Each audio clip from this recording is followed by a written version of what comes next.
आणि आता तळ कोकणामध्ये आपण जाणार आहोत. तळ कोकणामध्ये वर्षा पर्यटनासाठी जाणाऱ्या पर्यटकांसाठी आनंदाची बातमी आहे. मुंबई गोवा महामार्गापासून अवघ्या काही अंतरावर असलेल्या निसर्गरम्य सावडाव धबधबा प्रवाहित झालेला आहे. सिंधुदुर्ग जिल्ह्यातील सुरक्षित धबधब्यांच्या यादीमध्ये सावडाव धबधबा हा येतो आणि त्यामुळे लाखो पर्यटकांची याला पसंती असते. आणि आता हा सावडावचा धबधबा प्रवाहित झालेला आहे आणि त्यामुळे पर्यटकांची पावलं या धबधब्याच्या दिशेने निघालेली आहेत. याचा आढावा घेतला आमचे प्रतिनिधी उमेश परब यांनी. पाहूयात. सावडाव धबधबा आज अखेर प्रवाहित झालेला पाहायला मिळतोय. कारण सिंधुदुर्ग जिल्ह्याचा आपण विचार केला तर मागील काही दिवस त्या ठिकाणी पावसाचा लपंडाव जो आहे तो सुरू होता आणि त्यामुळे ते धबधबे जे आहेत ते अगदी उशिराने का होईना पण प्रवाहित झालेले पाहायला मिळतात.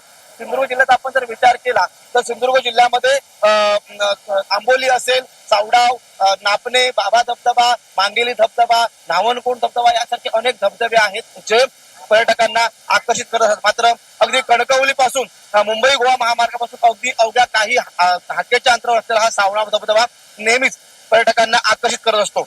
मी सांगलीतून आले आणि आम्ही कोकणात हा धबधबा पहिल्यांदाच खूप छान बघितला, खूप छान आवडला आम्हाला. आम्ही तो खूप एन्जॉय केलो. सावडाव धबधब्यावरती लाखो पर्यटक जे आहेत ते वर्षा पर्यटनानिमित्तानं या ठिकाणी येत असतात आणि पर्यटनाचा मनमुराद आनंद असतात.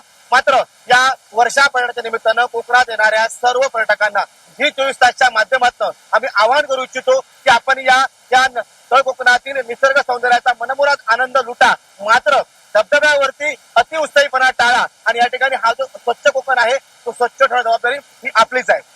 कॅमेरामॅन परेश कांबळेसह उमेश परब, झी मीडिया, सिंधुदुर्ग.